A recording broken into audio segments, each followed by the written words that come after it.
Hi everyone, welcome to next level studies. So आज की video में हम लोग ड्यू जैट 2017 के सॉल्यूशंस देखेंगे। 28 और 2019 के शिफ्ट्स के सॉल्यूशन ऑलरेडी अपलोडेड है। आप वीडियो डिस्क्रिप्शन चेक कर सकते हैं या फिर हमारी प्लेलिस्ट सेक्शन चेक कर सकते हैं। सो स्टार्ट करते हैं। और चैनल पे नहीं है तो चैनल को सब्सक्राइब कर लीजिएगा एंड बेल आइकन को भी दबा दीजिएगा ताकि आपको और अपडेट्स आते रहें। सो स्टार्ट करते हैं क्वेश्चन 1 से। सो पहला क्वेश्चन कहता है, what geometric figure does the equation x square plus y minus 5x plus 10 equal to 0 represent. Options पे जाएं। सो ऑप्शंस में स्ट्रेट लाइन तो हो नहीं सकती क्योंकि स्ट्रेट लाइन में सारे वेरिएबल्स की डिग्री 1 होती है। एक्स स्क्वायर आ गया, सो स्ट्रेट लाइन हो नहीं सकती।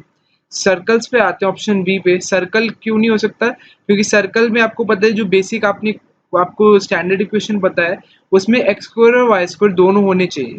सो उसमें सिर्फ एक्स स्क्वायर है, सो और वाई स्क्वायर, वाई की डिग्री, वाई की जो एक्सपोनेंट है वो 1 है, सो इसलिए सर्कल आपका नहीं हो सकता ये। पैराबोला पे आते हैं। पैराबोला की जो आपको जनरल इक्वेशन पता है वो क्या होती है कि y is equal to A X square plus B X plus C. और ये वाला जो पैराबोला होता है आपका, ये ऐसा अपवर्ड ओपनिंग पैराबोला होता है। उसी के अकॉर्डिंग अगर मैं इस वाली इक्वेशन को अगर मैं रीअरेंज करूं, सो ये वाली इक्वेशन बनेगी y is equal to minus X square plus 5x minus 10 is equal to 0। यानी कि इस वाली जो इक्वेशन बनी है मेरी, इस इज इक्वल टू 0 तो नहीं, ये y इज इक्वल टू होगा यहाँ पे। सो ये वाला जो मेरा पैराबोला बनेगा, ये वाला पैराबोला मेरा डाउनवर्ड फेसिंग बनेगा क्योंकि एक्स स्क्वायर का जो कोएफिशिएंट है वो नेगेटिव है। सो नेगेटिव कोएफिशिएंट का मीनिंग है कि पैराबोला आपका डाउनवर्ड फेसिंग बनेगा। और ये इक्वेशन किसकी है? ये पैराबोला की होगी। So option C would be the right answer. ठीक है, देखते हैं। अगर इसमें नन ऑफ दीज इन्होंने डाल दिया था इसलिए हमने पैराबोला के लिए इतना चेक करा। अगर यहाँ पे कुछ और फिगर दे रखी होती सो सीधा हम पैराबोला पे टिक कर सकते थे। स्ट्रेट लाइन सर्कल तो दिख ही नहीं रहा था। नेक्स्ट क्वेश्चन पे चलते हैं। तो question 2 says the matrix A of order n cross n is given by A is equal to I minus I, which is identity matrix, minus x into x transpose into x whole का inverse into x transpose, where I is an identity matrix and x transpose is the transpose of x. What can you conclude about the order of x? अब x के order के बारे में हमें पता नहीं है, सो हम क्या करते हैं, x का ऑर्डर ले लेते हैं a क्रॉस b। ठीक है, x का हमने ऑर्डर ले लिया, a मतलब a में x में a रोज है और b कॉलम्स है। अब देखते हैं, अब अगर a का ऑर्डर हमें दे रखा है n क्रॉस n, अब अगर a का ऑर्डर n क्रॉस n है और a is equal to i minus something matrix है, सो जो आइडेंटिटी मैट्रिक्स होगा कंपल्सरीली उसका ऑर्डर n क्रॉस n होगा। तभी तो a मैट्रिक्स का ऑर्डर n क्रॉस n है। और ये जो बचा हुआ मैट्रिक्स है हमारा, ये जो बड़ा सा मैट्रिक्स है, इसको मैं लिख देता हूँ xt xt। सो ये वाला जो मैट्रिक्स है इसका ऑर्डर भी n क्रॉस n होगा, क्योंकि जब हम आइडेंटिटी मैट्रिक्स में से ये वाला मैट्रिक्स माइनस करेंगे, सो रिजल्टेंट मैट्रिक्स A है जिसका ऑर्डर n क्रॉस n है। सो हमने ये कंक्लूड कर लिया कि ये जो हमें पॉइंट मैट्रिक्स दे रखा है ये वाला, इसका ऑर्डर n क्रॉस n है। अब हमें आगे देखना है कि हम x के ऑर्डर तक कैसे पहुंच सकते हैं। उसके लिए हम इस मैट्रिक्स को पार्ट बाय पार्ट में ब्रेक करेंगे। सबसे पहले हम देखते हैं ये जो ब्रैकेट में दे रखा है, पहले इसको देख लेते हैं। ठीक है, एक मिनट, इसको ब्रैकेट वाले को पार्ट को देखते हैं। सबसे पहले अगर मैं इसके ऑर्डर की बात करूं, ये जो x मैट्रिक्स है, इसका ऑर्डर है a क्रॉस b। ठीक है, अब ये वाला जो पूरा आपका ब्रैकेट में दे रखा है, पहले इसका पूरे का ऑर्डर देखते हैं। अगर मैं x ट्रांसपोज को x से मल्टीप्लाई कर रहा हूँ, x ट्रांसपोज का ऑर्डर क्या होगा? b cross a। क्यों? क्योंकि अगर x का ऑर्डर a क्रॉस b है तो x ट्रांसपोज का b क्रॉस a होगा। उस मैट्रिक्स को मैं मल्टीप्लाई कर रहा हूँ x से, और x का ऑर्डर क्या है? a cross b। सो मैं एक b क्रॉस a और a क्रॉस b के मैट्रिक्स को मल्टीप्लाई कर रहा हूँ, तो रिजल्टेंट मैट्रिक्स किस ऑर्डर का निकल कर आएगा? b क्रॉस b का। अंडरस्टूड? सो इसका मीनिंग है ये जो मैंने, और इसका इन्वर्स कर लेंगे, यहाँ पे इन्होंने इसका इन्वर्स भी ले रखा है। सो इन्वर्स लेने के बाद भी आपका ऑर्डर चेंज नहीं होगा, b क्रॉस b रहेगा। यानी कि ये जो मैंने पूरा आपका ये वाला जो पूरा है, इस वाले का पूरा ऑर्डर निकल कर आएगा आपके पास b क्रॉस b। ठीक है, और ये जो बची हुई तीसरी फिगर है x ट्रांसपोज, जो x ट्रांसपोज है, x ट्रांसपोज का अगेन ऑर्डर क्या होगा? बी क्रॉस ए, क्योंकि एक्स का ए क्रॉस बी है तो एक्स ट्रांसपोज का होगा बी क्रॉस ए। ठीक है, हमारे पास तीनों मैट्रिक्स आ गए, एक्स का आ गया, इस पूरे मैट्रिक्स का आ गया और एक्स ट्रांसपोज का आ गया। अब अगर मैं इन दोनों को मल्टीप्लाई करूं, यानी कि मैं किसको मल्टीप्लाई कर रहा हूं,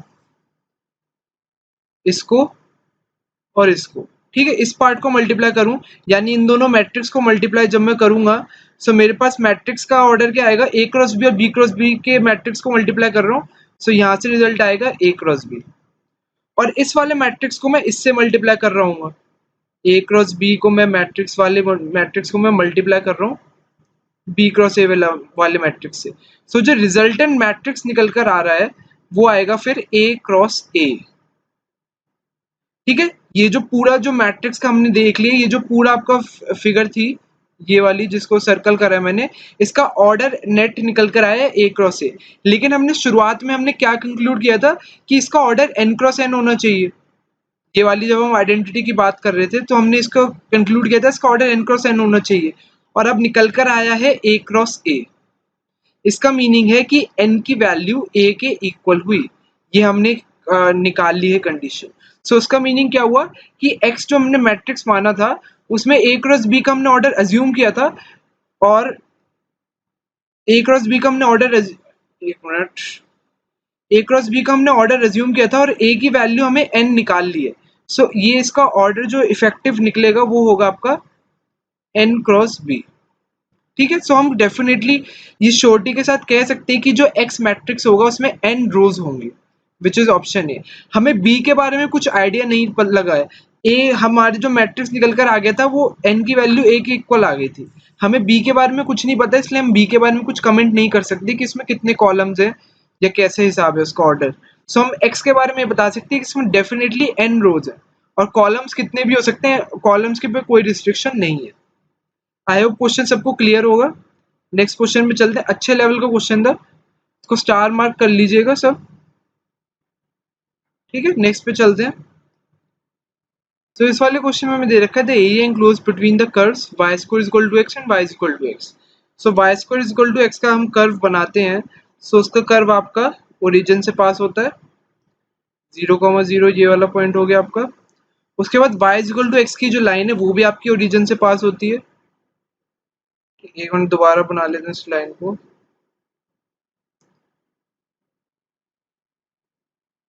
ठीक है, ये वाली लाइन भी आपकी ओरिजिन से पास होती है, तो इनके बीच का जो एरिया होगा वो मैं आपके इसलिए रेड से मार्क कर रहा हूँ। इनके बीच का एरिया जो है वो ये वाला रीजन है।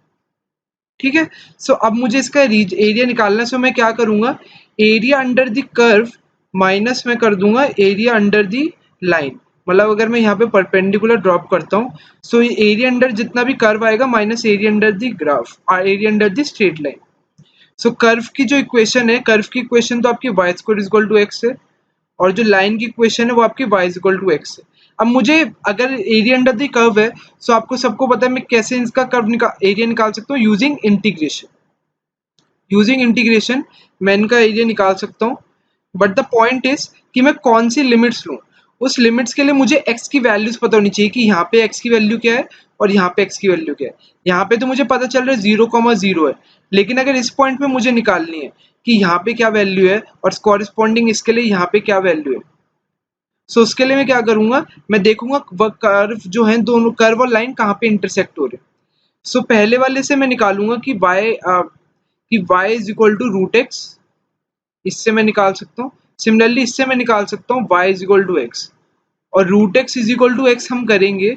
सो x की दो वैल्यूज आती हैं, x या तो 0 होगा या 1 होगा, यानी कि एक पॉइंट तो आ चुका है 0,0, सो ये वाली वैल्यू 1 होगी, और ये पॉइंट हमारा मतलब कॉन्सिक्वेंटली हमारा 1,1 होगा। ठीक है गाइस, सो ये 1,1 होगा, तो लिमिट्स हमारे पास आ गई कि लोअर लिमिट 0 होगी, अपर लिमिट 1 होगी।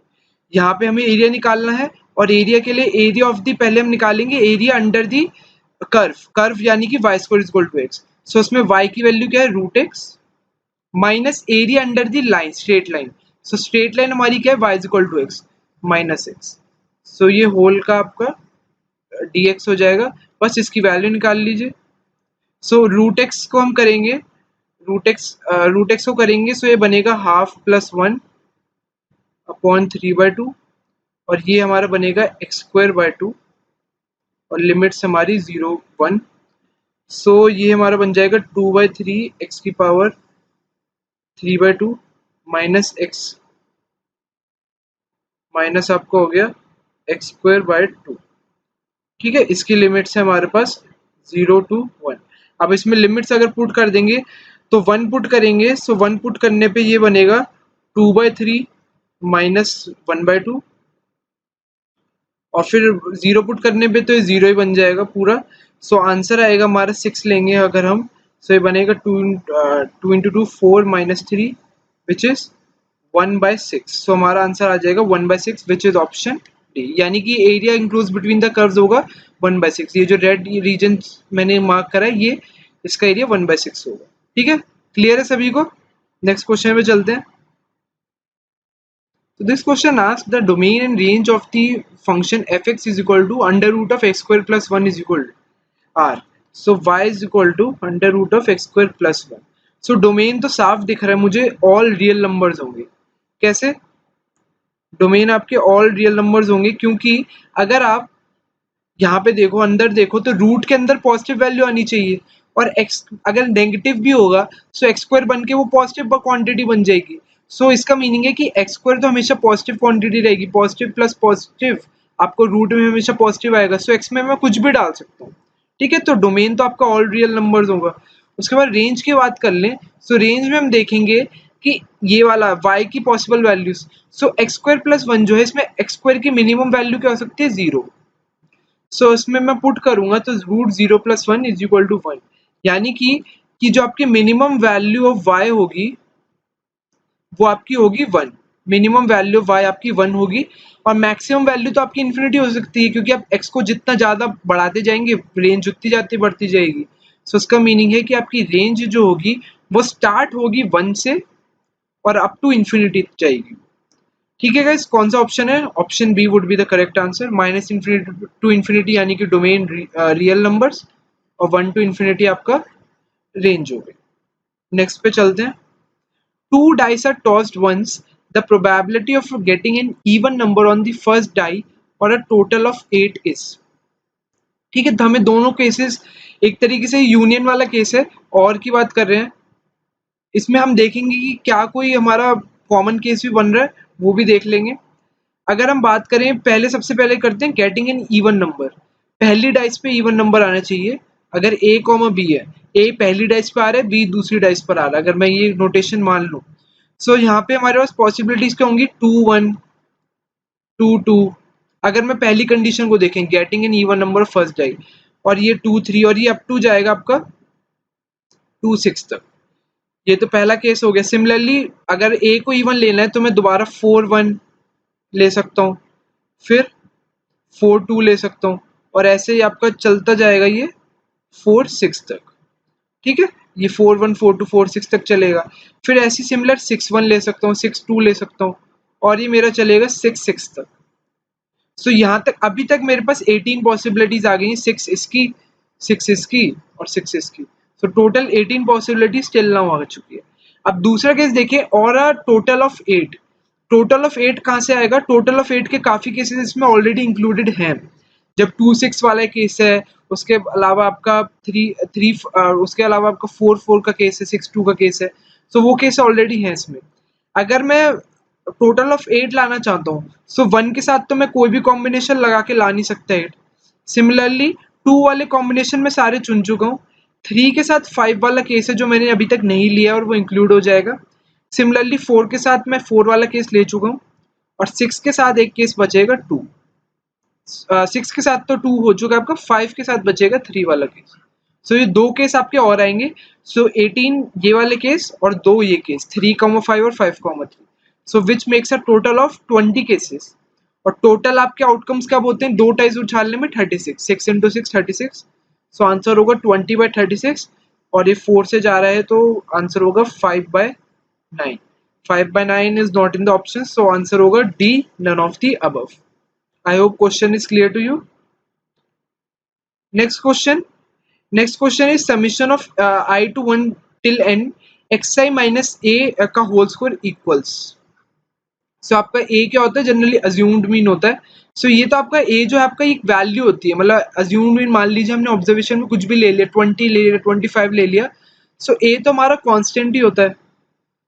सो ए हमारा कांस्टेंट होता है तो हम उसको we will treat it like a constant. So उसमें क्वेश्चन पे आते हैं, अगर मैं इसको एक्सपैंड करता हूँ, सो एक्सपैंड इसको करते हैं, स्क्वायर को जब हम ओपन करेंगे सो ये बनेगा आपका x I square minus A square plus आपका क्या बनेगा 2xi a। ठीक है, इसको मैंने ओपन करा है जस्ट। अब ये जो हमारा समीशन वाली चीज है हम इसको अंदर लेके जाएंगे, किन किन ब्रैकेट्स में लेके जा सकते हैं वो देख लेते हैं। अगर मैं इसको ओपन करूंगा सो ये बनेगा summation i to 1 till n for xi square. ठीक है, ये तो एक क्वांटिटी हो गई आपकी कि आपको सारे xi का स्क्वायर आपको 1 to n करना है। सो इसमें हम फर्दर कुछ नहीं कर सकते। उसके बाद बात करें minus summation i is equal to 1 till n a square. अब A square is acting like a constant and I to 1 till n का मीनिंग है कि हमें 1 से लेकर n तक के नंबर्स को सम करना है। प्लस आपका हो जाएगा ट्वाइस ऑफ ए, दोबारा 2a को मैंने बाहर ले लिया और अंदर आएगा आपका summation of I is to 1 till n xi। अब इसको देखेंगे तो ये वाली चीज तो हमारी एज इट इज रहेगी, क्योंकि ये तो समीशन इसमें लगा हुआ है पूरे में, ये एक्स आई स्क्वायर हो जाएगा। उसके बाद ये 1 to n है, ठीक है, ये 1 to n का आप समीशन ले रहे हैं। ठीक है, 1 को आप n बार ऐड कर रहे हैं, सो ये आपका बनेगा 1 into n a square plus 2a, और ये आपका बनेगा summation i is equal to 1 n xi। ठीक है, 1 को आपने n बार टाइम्स लिया है, 1 1 1 ऐसे करके आपने n टाइम्स लिया उसको। सो इसलिए आपका यहाँ पे कांस्टेंट भी है, एक 1 को भी आप लिख भी सकते थे अगर आपको यहाँ पे कंफ्यूजन हो रही है। सो जो नेट आंसर निकल कर आ रहा है वो आ रहा है i is equal to 1 n xi square minus n a square plus 2a summation of i is equal to 1 till n xi। अब देख लेते कौन सा आंसर बन रहा है हमारा, कौन सा बन रहा है। ऑप्शन ए तो नहीं है, बी में भी बी भी नहीं है, उसमें एन एन स्क्वायर 2a बनना चाहिए हमारा। सो ऑप्शन सी होगा हमारा एन ए स्क्वायर। हाँ, option C would be the correct answer. X I square बन रहा है इसमें, एन ए स्क्वायर बन रहा है, और ठीक है ऑप्शन ए होना चाहिए। और अच्छा, मैंने शायद एक साइन यहाँ पे गलत लिख दिया था, ये आपका प्लस आएगा और ये आपका माइनस आएगा। सो इसको चेंज कर लीजिएगा, ये प्लस आएगा और ये माइनस आएगा आपका। सिमिलरली ये प्लस आएगा, ये माइनस आएगा, ये प्लस आएगा, ये माइनस आएगा। ये गलती हो गई थी, इसको करेक्ट कर लीजिएगा अगर आप क्वेश्चन देख रहे हैं तो। This question says the derivative of the function y is equal to root X into X plus 1 whole की power 5 into E X at X is equal to 1 is. तो सबसे पहले इन ऐसे जब आपको मल्टीपल फंक्शंस की मल्टीप्लिकेशन के बारे में बात होती है और उसका डेरिवेटिव निकालना होता है, तो हम क्या करते हैं, we take log on both sides. So log Y आपका हो जाएगा log of root X X plus 1 की पावर 5 इंटू ई एक्स, और लॉग वाई, अब लॉग की प्रॉपर्टी होती है सारी मल्टीप्लाई वाली टर्म्स में को अलग कर सकते हैं। ये लॉग रूट एक्स बन जाएगा प्लस ये बन जाएगा लॉग एक्स प्लस 1 की पावर 5, ये बन जाएगा आपका plus log E X. Similarly इसको और सिंप्लीफाई कर लें तो ये log y is equal to log root X बन जाएगा। फिर ये 5 आपका बाहर आ जाएगा, ये बन जाएगा 5 log x प्लस 1, और ये log x आपका यहाँ पर आ जाएगा, log e की वैल्यू 1 होती है, सो ये वैल्यू आपकी x आ जाएगी। अब हम कर देते हैं इसको differentiate with respect to x। अब इसको करेंगे तो log y का बनेगा 1 by Y D Y by D X. उसके बाद ये आपका लॉग रूट एक्स का बनेगा 1 बाय रूट एक्स, और रूट एक्स का डिफ्रेंसिएशन क्या होता है आपका 1 बाय 2 रूट एक्स प्लस, अब यहाँ पे 5 लॉग एक्स 1 प्लस 1 का बनेगा 5 अपॉन एक्स प्लस 1, और x का डिफ्रेंसिएशन तो आपका 1 बन जाए बस। अब आपको सिर्फ dy बाई डी एक्स की वैल्यू पुट करनी है यहाँ पे। dy बाई डी एक्स को का 1 बाय वाई जो है वो उधर ले जाएंगे, सो ये बनेगा y की वैल्यू एग्जैक्ट ही पुट कर भी देते हैं अब हम। सो ये बनेगा root X into X plus 1 की पावर 5 ई एक्स, और अब ये वाली वैल्यू जो हमने लिखी है ये वाली एज इट इज मल्टीप्लाई हो जाएगी इससे, 1 by root X into root X आपका 2x बन जाएगा, plus 5 upon X plus 1 plus 1। So ये तो आपका dy बाई डी एक्स है। अब dy बाई डी एक्स में आपको at X is equal to 1 पूछा है, सो हम क्या करेंगे dy by D X X is equal to 1 के लिए निकाल लेंगे। सो जहां जहां इस पूरी इक्वेशन में x दे रखा है वहां 1 डाल देंगे। सो इसमें 1 डालेंगे तो रूट एक्स आपका 1 बन जाएगा, x प्लस 1 यानी 2 की पावर 5 इंटू ई की पावर 1, और फिर ब्रैकेट में आपका है 1/2 प्लस 5/2 प्लस 1। ठीक है, इसको करेंगे ये बनेगा 32e, और यहाँ पर आपका बनेगा 5/2 3 प्लस 1 4, सो ये आपका आ जाएगा 128e। सो उसको डिफ्रेंशिएट करने पे आपको जब x की वन वैल्यू पुट करेंगे so answer 128e। I hope question is clear to you. थोड़ा सा टाइम कंज्यूमिंग क्वेश्चन था लेकिन सिंपल और स्ट्रेट फॉरवर्ड क्वेश्चन था। बस लॉग लगा के आपको सिंपली डिफ्रेंशिएट करना था अलग अलग वैल्यूज को, नथिंग कॉम्प्लेक्स। नेक्स्ट पे मूव करते हैं।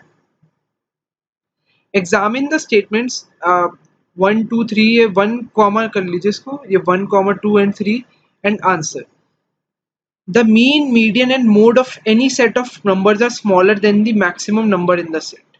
अब ये वाला जो क्वेश्चन था जब मैंने इसको देखा था, सो जो स्टेटमेंट 1 है, मुझे स्टेटमेंट 1 भी पूरी तरीके से ट्रू नहीं लगी थी, कुछ पार्ट इसका ट्रू लगा था, वो मैं आपको बताता हूँ क्या पार्ट था।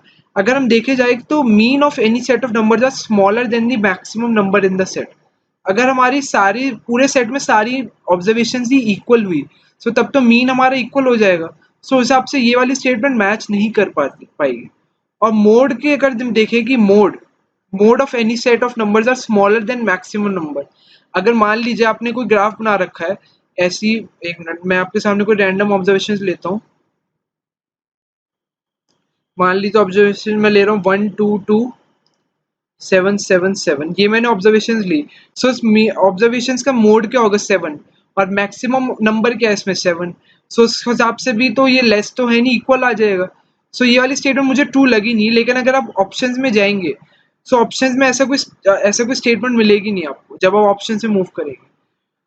ऑप्शन 2 में जाएंगे आप, the standard deviation of a set of numbers is always positive, ये बिल्कुल ट्रू है क्योंकि वेरिएंस का स्क्वायर रूट होता है स्टैंडर्ड डेविएशन, और स्क्वायर रूट के अंदर जो भी वैल्यू होती है वो हमेशा निकल के बाहर पॉजिटिव आता है। तो स्टैंडर्ड डेविएशन हमेशा पॉजिटिव होती है। In a set of numbers the number of elements that are smaller than the mean is always equal to the number of elements that are larger than mean. ये बिल्कुल गलत है क्योंकि mean की जगह अगर मीडियन होता तो हम इसको कंसिडर कर सकते थे। सो ये वाली स्टेटमेंट बिल्कुल गलत है, ये ट्रू है।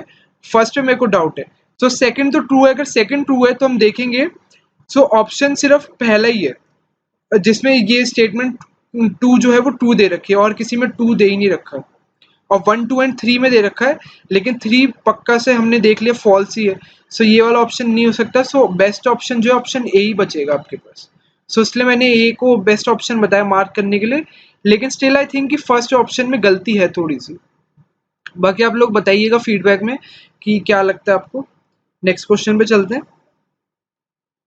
A and B are two independent events where probability of A union B is 0.7, probability of A is 0.4. What is the value of probability of B? So probability of A union B आपका क्या होता है? Formula आपको याद ही होगा सबको, probability of B minus probability of A intersection B. So probability of A हमारे पास दे रखी है 0.4, ये हमें 0.7 दे रखा है, और इसमें जो प्रोबेबिलिटी ऑफ बी है उसको मान लेते वो x है, सो ये x हो जाएगा। और जब भी आपको पता है जब भी इंडिपेंडेंट इवेंट्स होते हैं तो probability of A intersection B क्या होती है, probability of A into B, इन दोनों का मल्टीप्लीकेशन। सो ये हो जाएगा 0.4 है x। सो वैल्यू निकल कर आएगी 0.3 इज इक्वल टू 0.6x, या फिर x की वैल्यू आ जाएगी आपके पास 1/2, x की वैल्यू आ जाएगी 1/2 which is 0.5। Option B would be the right answer. Basic simple सा क्वेश्चन था, कुछ भी था नहीं difficult. The courier charges for sending packages to a certain destination are rupees 65 for the first 250 grams and rupees 10 for each additional 100 grams of part thereof. If the charges for a package is 155, what could be its weight in grams?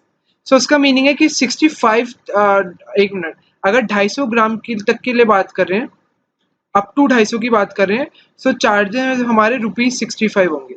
अगर मैं 251 ग्राम से 350 grams तक की बात कर रहा हूँ, सो charges 75 होंगे, 75 होगा।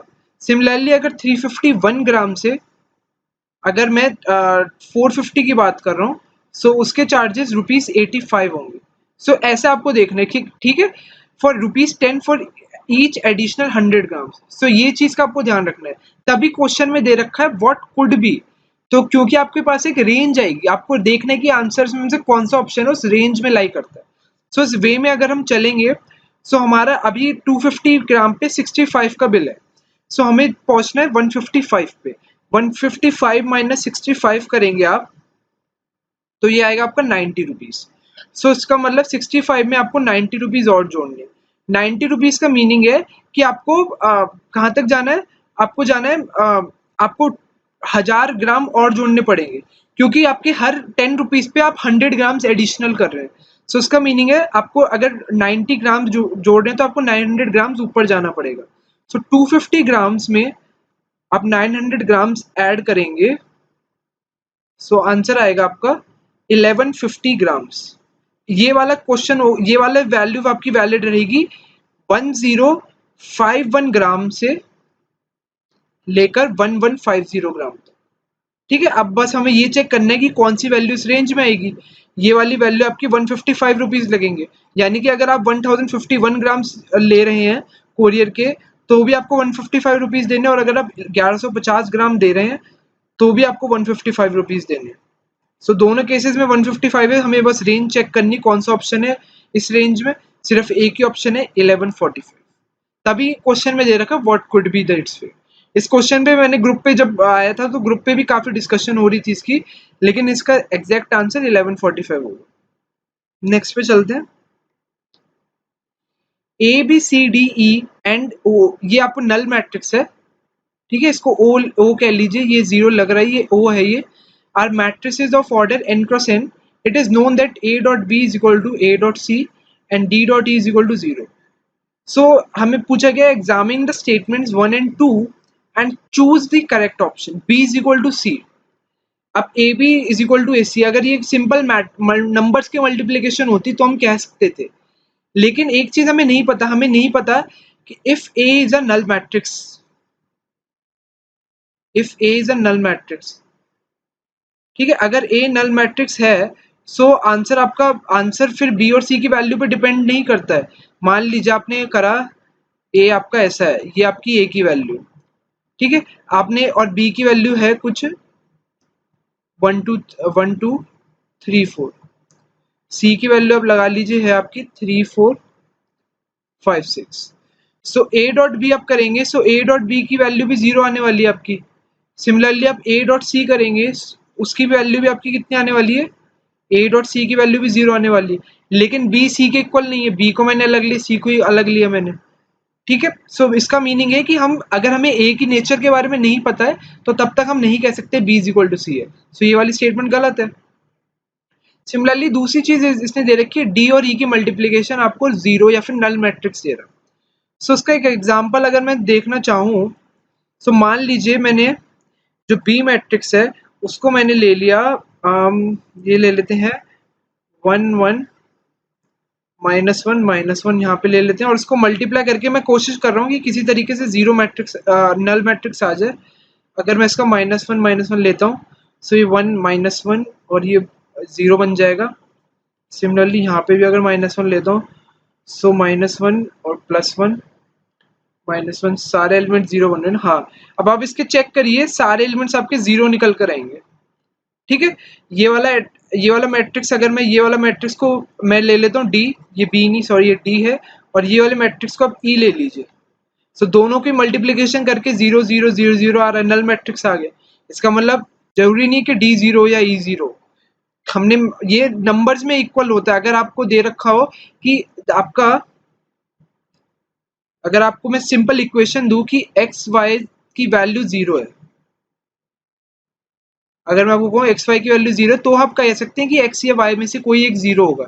लेकिन अगर ये मैट्रिक्स की बात हो रही है तो मैट्रिक्स में आप सीधा ऐसे नहीं कह सकते, ना कोई ऐसी प्रॉपर्टी होती है। सो दोनों ही स्टेटमेंट फॉल्स होगी। मैंने आपको दोनों के एग्जाम्पल लेके दिखा दिए। So none of these would be the right answer. Next पे चलते हैं। In the diagram provided, ASB is a quarter circle and PQRS is a rectangle with sides PQ 8 दे रखी है आपको और PS आपको 6 दे रखा है। रेक्टेंगल है तो ये भी 8 होगा, ये भी 6 होगा। सो हमसे पूछा है what is the length of arc AQB। ये जो पूरा मतलब ओके, ये जो पूरी हमें आर्क दे रखी है, अब ये रेक्टेंगल है तो साफ सी बात है ये 90 डिग्री होगा। या फिर हमसे ये जो पूछ रहा है, ये हमसे क्वार्टर सर्कल की आर्क पूछ रहा है। ठीक है, क्वार्टर सर्कल की हमसे आर्क पूछ रहा है, हमसे आर्क की लेंथ पूछ रहा है। सो आर्क की लेंथ पूछने के लिए क्वार्टर सर्कल के लिए क्या फॉर्मूला होगा, theta by 360 into 2 pi R होता है आपका।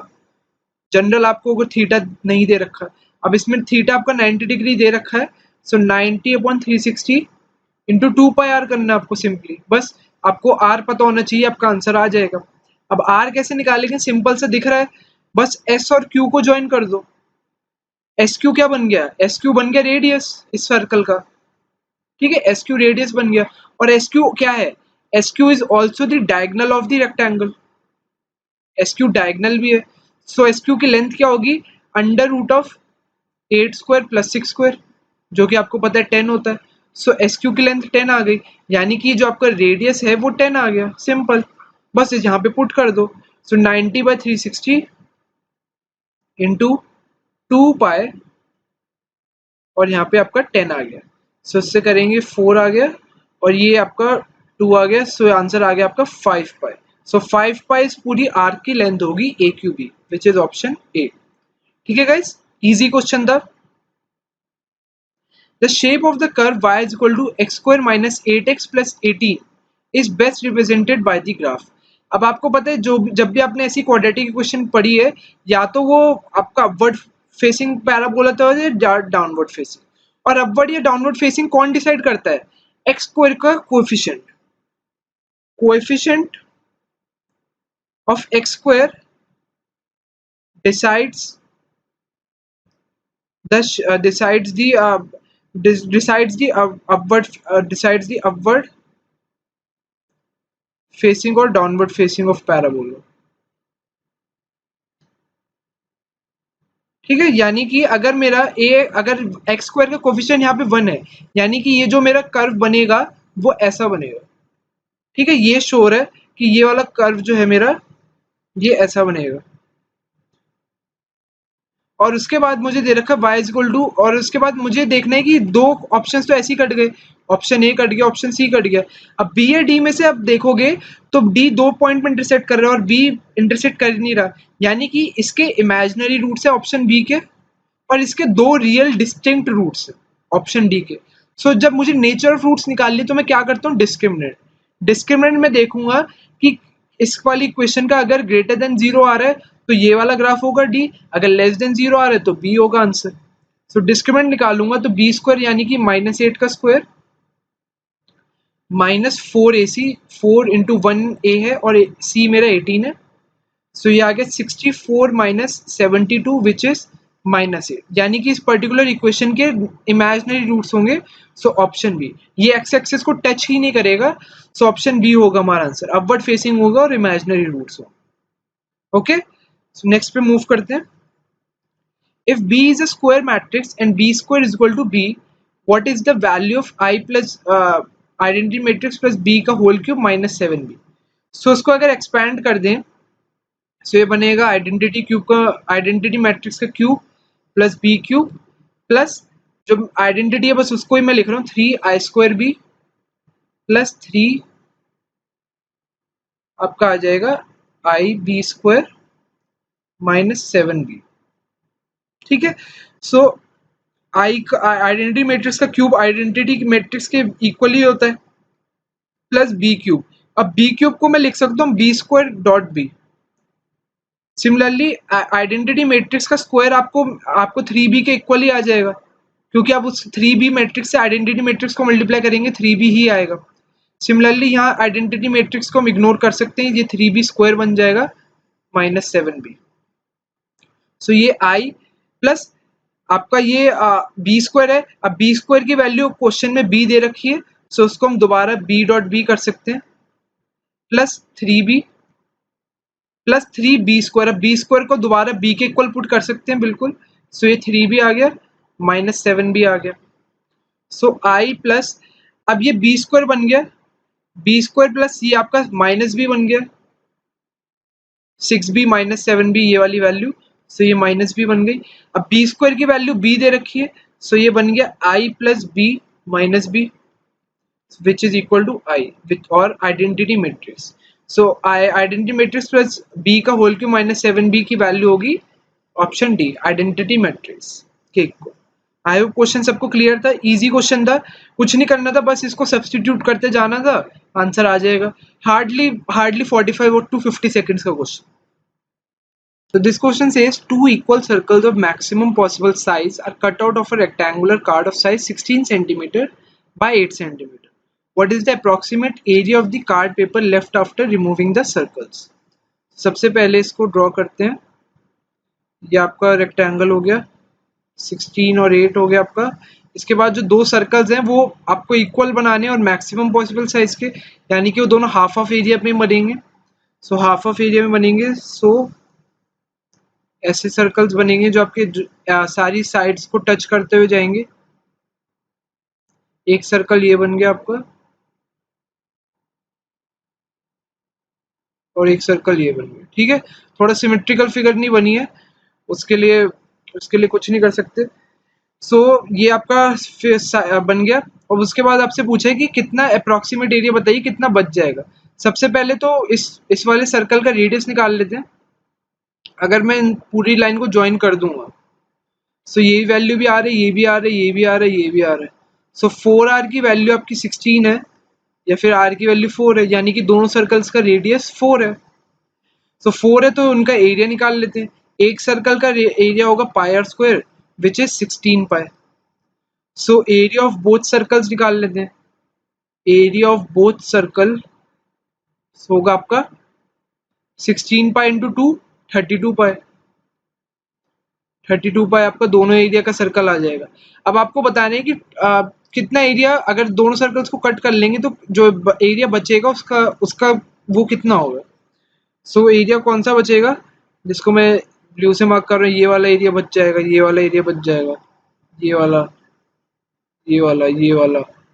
सो इसका निकालने के बाद सिंपली क्या करेंगे, उसके लिए सिंपली हम area of rectangle minus area of both circles. Area of rectangle आपका कितना है 16 into 8 minus area of both circles हमने निकाल लिया 32 पाई। तो 16 इंटू 8 होता है आपका 128 माइनस 32 पाई। अब क्वेश्चन में देखो, क्वेश्चन ने पूछा अप्रोक्सीमेट एरिया। जब भी आपको क्वेश्चन में अप्रोक्सीमेट दे रखा हो ना, तो उसकी सबसे अच्छी ट्रिक होती है अप्रोक्सीमेट के बाद एकदम तुरंत ऑप्शंस पे जाओ और देखो कि क्वेश्चन हमसे कैलकुलेशन करवाना चाह रहा है कि नहीं। अगर मैं ऑप्शन में जाऊंगा तो ऑप्शन में काफी गैप है, 13, 27, 54, 104, बहुत ज्यादा गैप है। अगर सारे ऑप्शन 5 प्लस माइनस 5 की रेंज में होते तब तो हम कंसिडर करते हैं कि एग्जैक्ट निकालो। अब इसमें सारे इतनी दूर दूर हैं और पाई की वैल्यू 3.14 होती है। सो मैं क्या करूंगा, मैं पाई को 3 लेके चल लेता हूँ। अगर मैं पाई को 3 ले लेता हूँ तो ये बनेगा 128 माइनस 32 इंटू 3, 96। सो आंसर आएगा 28 और 4, 32। सो 32 मेरा आंसर आना चाहिए अगर मैं 0.14 को इग्नोर कर रहा हूँ। 3.14 में से 0.14 इग्नोर कर रहा हूँ, सो 32 आए। सो 0.14 को इग्नोर करने के बाद 32 के सबसे पास ऑप्शन कौन सा है, ऑप्शन बी 27। ना 13 हो सकता है क्योंकि 13 बहुत कम हो जाएगा, 54 भी काफी ज्यादा है, और ये 104 को तो भूल ही जाओ, ये तो बहुत ही बड़ा है। So option 27 would be the correct answer. 0.14 लेंगे तो और पास में आ जाएगा, इसलिए आपको क्या करना है, आपको अपना टाइम मिनिमाइज करना है और अपना स्कोर मैक्सिमाइज करना है। सो उसके लिए आपको देखना है कि कहाँ पे अप्रोक्सीमेट वर्ड दे रखा है, तो उसको अच्छे से यूज करना है आपको। ये नहीं कि आप बिल्कुल ही 32 इंटू 1.4 करके बिल्कुल अच्छे से निकाल रहे हैं, सो उसका कोई ज्यादा यूज नहीं रहेगा आपके। नेक्स्ट पे चलते हैं। half the people on a bus get off at each stop after the first and no one gets on after the first stop. If only one person gets off at the stop number 7, how many people got on to the bus at the first stop? सो ये question directly आप कर सकते हैं, मतलब अगर ये question think अगर आप बिना पेन उठाए भी कर सकते हैं, आपको इसमें ज़्यादा जरूरत नहीं पड़ेगी। अगर हम देखना चाहें तो 7 स्टॉप पे कितने बंदों ने कितने बंदे उतरे हैं? एक बंदा उतरा है। तो 6 पे कितने उतरे होंगे? 2। क्यों 2 क्यों उतरे? क्योंकि हर स्टॉप पे आपकी स्ट्रेंथ हाफ होती जा रही है, हर स्टॉप पे स्ट्रेंथ हाफ होती जा रही है, मतलब हर स्टॉप पे हाफ ऑफ दी जो पैसेंजर्स थे वो उतरते जा रहे हैं, यानी कि जो पिछले स्टॉप पर थे उस पर डबल उतरे होंगे। 5th पे बात करूं तो आपके 5th स्टॉप पे आपके 4 उतरे होंगे। 4th स्टॉप पे आपके 8 बंदे उतरे होंगे। 5th स्टॉप की बात करूं, 4th के बाद 3rd आएगा। 3rd स्टॉप की बात करूं तो 16 बंदे उतरे होंगे। 2nd स्टॉप की बात करूं तो आपके 32 पीपल उतरे होंगे। अब 32 पीपल उतरे हैं और फर्स्ट स्टॉप पे कोई नहीं उतरा, लिखा है ना कि no one gets on after the first stop. ठीक है, फर्स्ट स्टॉप के फर्स्ट ये half the people if only one how many people, हाँ। सो फर्स्ट स्टॉप पे कोई उतरा नहीं है, सिर्फ फर्स्ट स्टॉप पे लोग चढ़े हैं। तो फर्स्ट स्टॉप पे यानी कि इसका डबल होगा, जब हाफ लोग उतरे हैं तो 32 का डबल 2 इंटू 32 पीपल चढ़े होंगे, तो 64 वुड बी द आंसर, यानी कि 64 पीपल फर्स्ट स्टॉप पे चढ़े थे। सो आंसर होगा आपका ऑप्शन बी। नेक्स्ट पे चलते हैं। For the function F x whose sketch is provided, examine the statements 1, 2 and 3 where f dash x is the value of the first derivative and choose the correct option. So पहला है f dash x less than 0 at b. f dash x greater than 0 at b का meaning है कि आपका b point पे function increasing होना चाहिए। अब अगर b पॉइंट पे जाए तो फंक्शन आपका बढ़ रहा है, ये वैल्यू आपकी बढ़ रही है, ऊपर जा रहा है ग्राफ, सो उसका मीनिंग है ये वाला पार्ट करेक्ट है। फिर F X is equal to 0 at C, अब सी पे देखेंगे तो ये ओरिजिन पे ही है, तो इसका meaning F X is equal to 0, बिल्कुल सही, ये भी पार्ट भी सही है। फिर दूसरी स्टेटमेंट पर आए, दूसरी स्टेटमेंट में F of X is less than 0 at A. Less than 0 at A का मीनिंग है कि इस वाला जो ये पॉइंट है इस ये आपका एक्स एक्सिस से नीचे होना चाहिए, अब ये बिल्कुल नीचे, ठीक है, ये नीचे आ रखा है, सो इसका मीनिंग है कि एफ एक्स की वैल्यू नेगेटिव होगी, वाई एक्सिस के ये नेगेटिव आएगा ना कॉरेस्पॉन्डिंग, सो उसका मीनिंग है F X less than 0 at A, बिल्कुल सही है, ये पार्ट भी सही है। F dash X is equal to 0 at D. अब F dash X 0 at D का मीनिंग है कि हम बोल नहीं सकते कि फंक्शन इंक्रीजिंग है डिक्रीजिंग है डी पर, तो वही चीज़ है ना, डी पे फंक्शन इंक्रीज हो रहा है ना डिक्रीज हो रहा है, सो हम कुछ नहीं कह सकते कि ये किस फंक्शन कि ये इंक्रीजिंग है डिक्रीजिंग है, तो is equal to 0 at D बिल्कुल करेक्ट है। F X greater than 0 at D, greater than 0 at D बिल्कुल सही है क्योंकि ये एक्स एक्सिस से ऊपर उठा हुआ है, सो ये आपका D greater than 0 at D बिल्कुल सही है। फिर F dash X less than 0 at A, अब ए पे जाएंगे, ए पे डिक्रीजिंग है फंक्शन, ए पे आप देख रहे हैं फंक्शन डिक्रीज हो रहा है, सो ये भी सही है पार्ट, तो सब सारी चीजें करेक्ट हैं, 6 की 6 चीजें करेक्ट हैं, so all would be correct, option 1, 2, 3 and all statements are correct. Next पे चलते हैं। The sum of the series 2/3 plus 8/9 plus 26/27, so ये सारी सीरीज में देख के आपको पता चल रहा होगा जो ऊपर वाला न्यूमरेटर है वो मतलब डिनोमिनेटर से -1 हो रखा है, और जो नीचे वाले सारे नंबर्स हैं ये क्या है, ये 3 की पावर्स हैं। सो पहले वाले नंबर को मैं लिख सकता हूँ 1 - 1/3, दूसरे वाले नंबर को 1 - 1/9 लिख सकता हूँ, तीसरे वाले को हम 1 - 1/27 लिख सकते हैं, सिमिलरली इसको 1 - 1/243 लिख सकते हैं, एंड सो ऑन। सो इसमें अब जब कैलकुलेट करेंगे बहुत सारे, ये अप टू n टर्म्स की बात कर रहा है, सो 1 तो अप टू n टाइम्स आएगा, सो अगर मैं 1 को अलग कर लूँ 1 + 1 + 1, ये अप टू n टाइम्स आएगा, एक तो इसका सम निकालना है। फिर माइनस में आपका क्या बचेगा 1/3 1/9 1/27 1/343, सो ये अलग ले लेते हैं, प्लस में 1/3 + 1/9 + 1/27 प्लस ये भी आपका n टाइम्स है। अब 1 अगर n टाइम्स है तो उसका सिंपल से मीनिंग है ये तो n बन जाएगा, ये वाला ब्रैकेट जो है n वैल्यू दे देगा, 1 × n है। उसके बाद ये वाला जो ब्रैकेट है ये क्या है आपका, ये जीपी है, और जीपी का कॉमन रेशियो क्या है 1/3, सो जीपी का फॉर्मूला लगा देते हैं। जीपी का फॉर्मूला होता है a × 1 - Rn/1 - R, ठीक है, क्योंकि इसमें हम दूसरा फॉर्मूला भी कर सकते थे, कोई भी सा भी कर लो, बात एक ही पड़ेगी। ए की वैल्यू क्या आपकी 1/3, फिर 1 माइनस, स्क्वायर ब्रैकेट लगा देते हैं, 1 माइनस आर है आपका 1/3 की पावर n, और नीचे आपका आएगा 1 माइनस 1/3। सो आंसर आएगा n माइनस 1/3। इसको हम लिख सकते हैं 1 माइनस 3 की पावर माइनस n अपॉन 2/3। सो इससे कैंसिल हो गया ये। सो आंसर आएगा आपका n माइनस हाफ 1 माइनस 3 की पावर माइनस। ठीक है, कौन सा ऑप्शन है आपका? Option A. ठीक है, option A would be the correct answer. I hope question clear होगा सभी को। नेक्स्ट पे चलते हैं।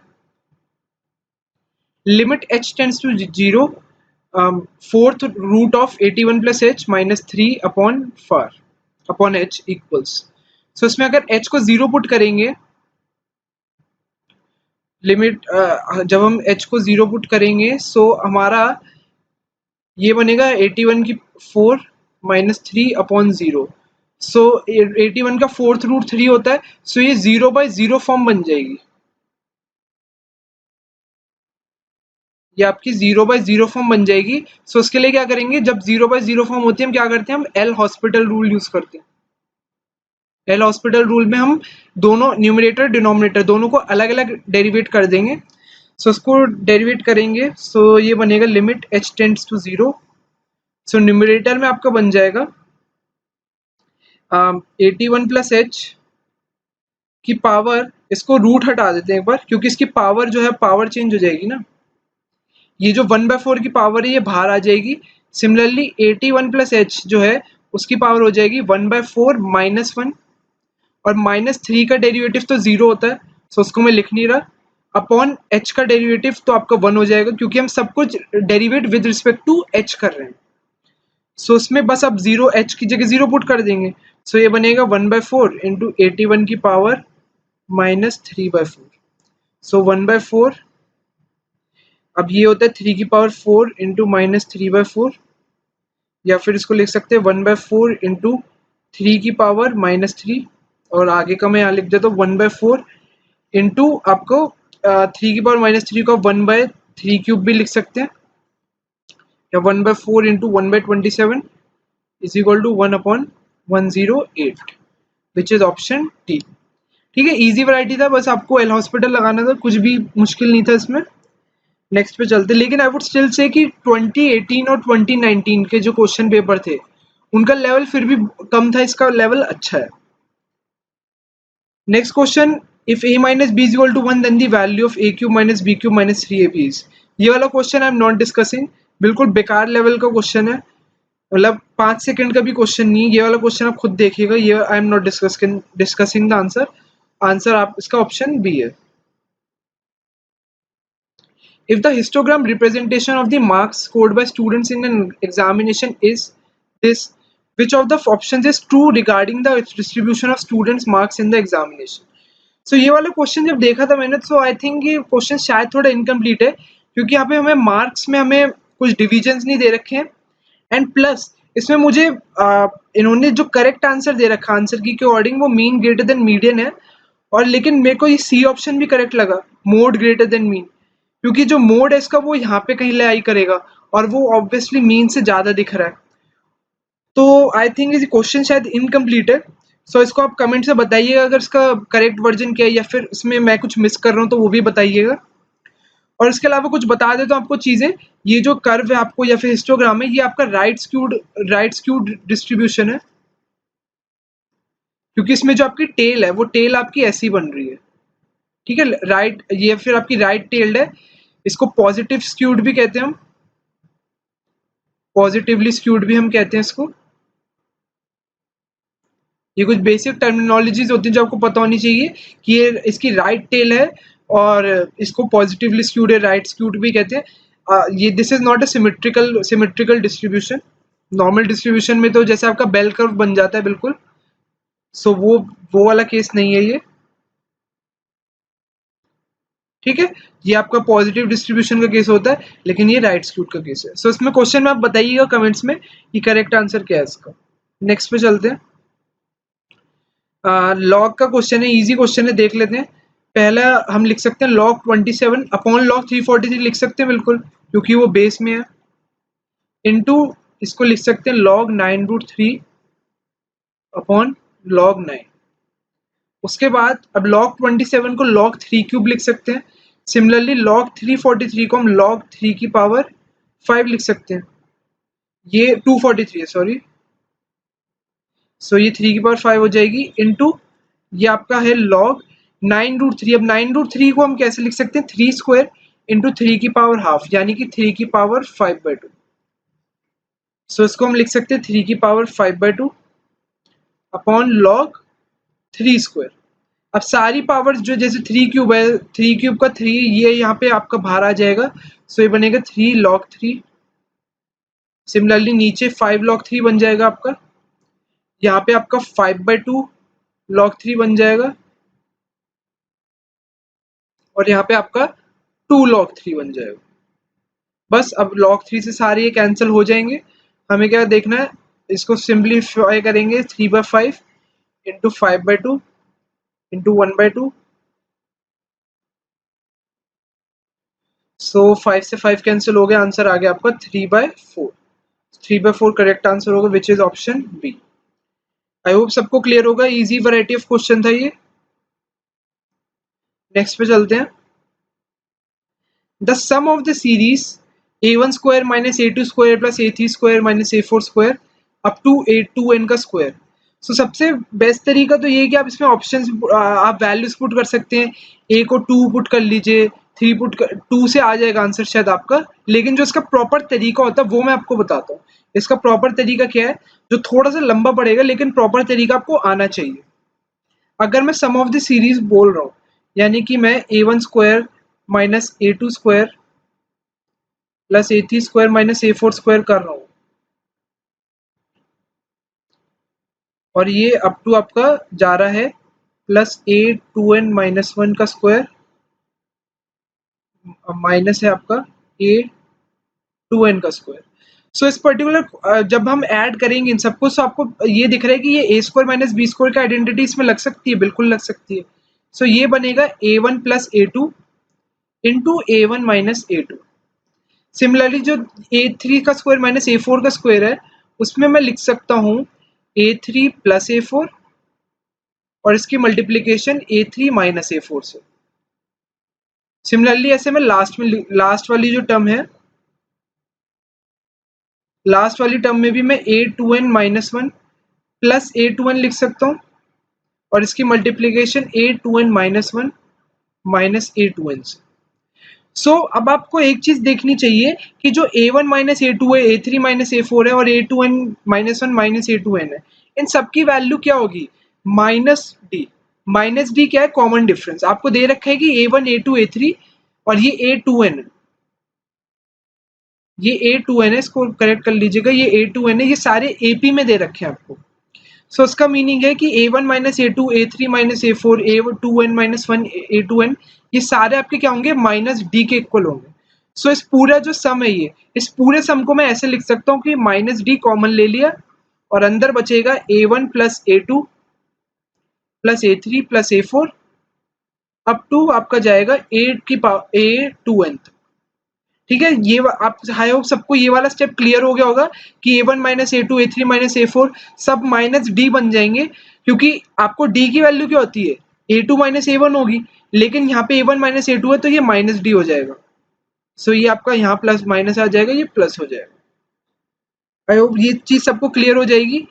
अब ये हमारा आंसर निकल कर आ गया माइनस डी। अब हमें सब कुछ जो ऑप्शंस में जाएंगे, तो इसने सारी चीजें n में करी हुई है, तो हम d की वैल्यू निकाल लेते हैं। d की वैल्यू देख लेते क्या होगी। अब हमें दे रखा है कि a1 a2 और ये अप टू a2n, ये सारे AP में है, तो यहीं से हम d निकालेंगे।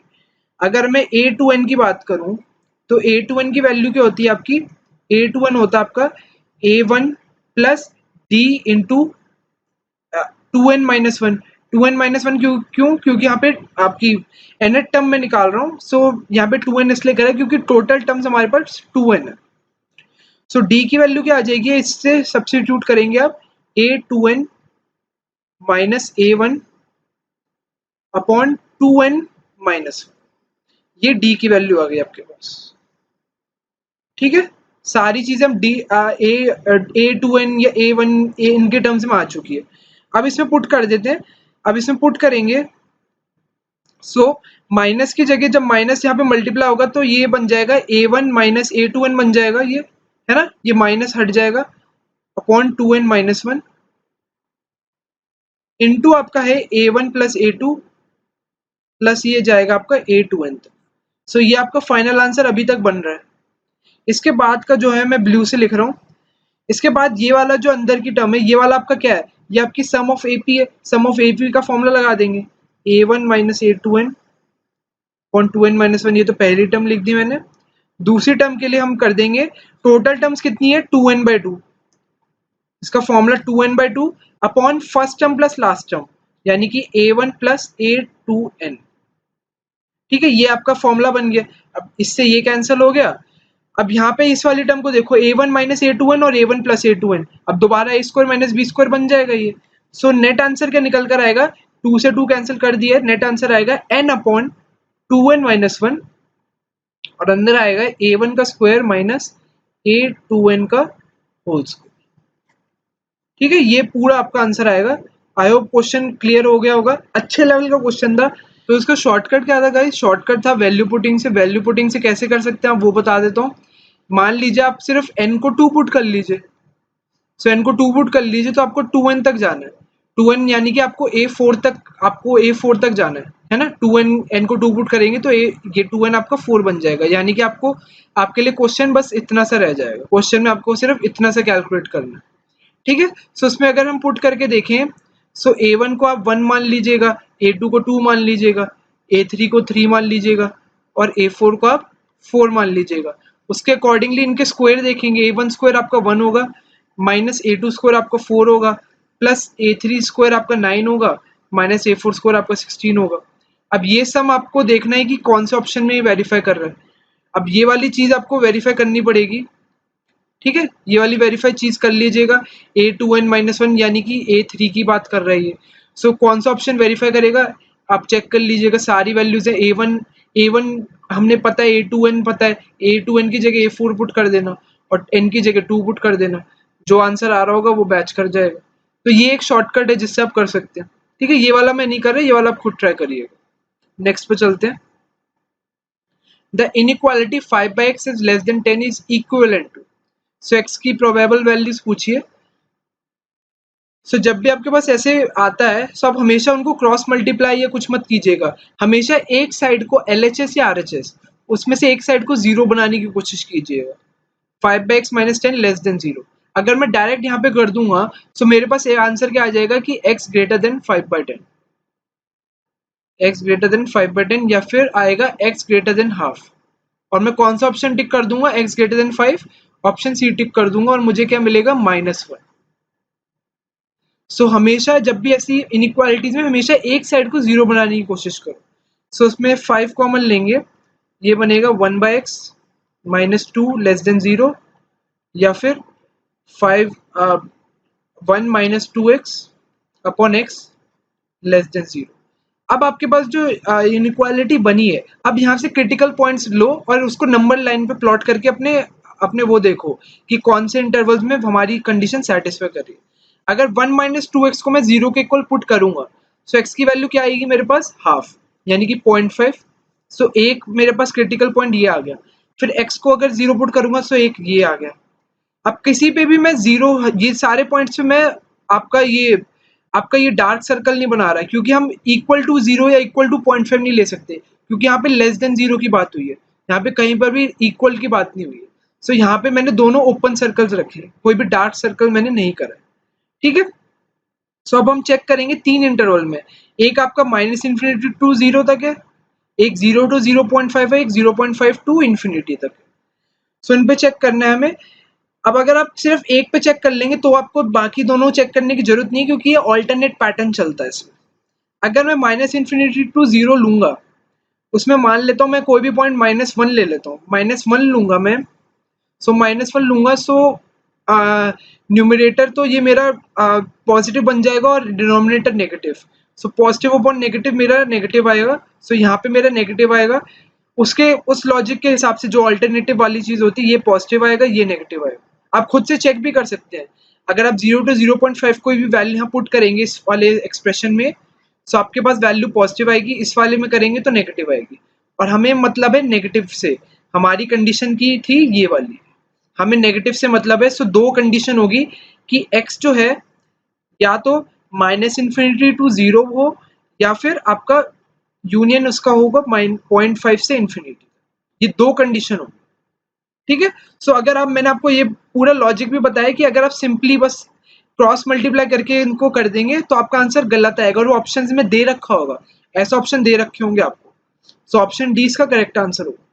इनइक्वालिटी में इन चीजों का ध्यान रखिए। So let's move to the okay, this is the last question. So this is the last question. If there is a loss of 11% in selling an article at 178, at what price should it be sold to earn a profit of 11%? अब आपको loss हुआ 11% का, यानी कि ये जो आपकी 178 की वैल्यू है ये 89% है ऑफ सीपी। हमसे पूछा गया कि कितनी वैल्यू पे बेचेंगे 11% का प्रॉफिट हो, यानी कि हमें चाहिए निकालनी है क्वांटिटी 111% ऑफ सीपी। सिंपल। अब आप देखोगे ये 2 टाइम्स हो रहा है, इसका 89 इंटू 2 178 होता है। इसी उसी लॉजिक से 1111 का यहाँ पे 222 आ जाएगा बस। सो 222 आंसर है। यानी कि अगर 89% या 11% लॉस में मैं चीज बेच रहा हूँ, सो मेरे को 178 की बेचनी पड़ेगी। अगर मैं 11% प्रॉफिट पे बेचना चाहता हूँ तो मुझे 222 की बेचनी पड़ेगी। सिंपल यूनिटरी मेथड, कोई फॉर्मूला नहीं, कुछ नहीं करा मैंने। आप क्वेश्चन को लंबा करना चाहे कितना भी कर सकते हैं।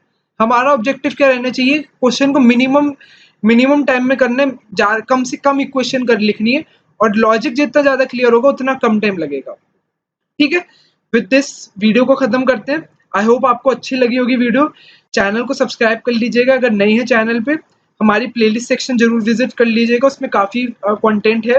फ्री मॉक्स हैं, प्रीवियस ईयर सॉल्यूशंस हैं, उसके अलावा एग्जाम एनालिसिस है, एग्जाम की स्ट्रैटेजीज है काफ़ी सारी। सो प्लेलिस्ट को जरूर विजिट कर लीजिएगा, फ्री मॉक्स अटेम्प्ट कर लीजिएगा। You can also give your feedback in the comments. Thank you for watching the video.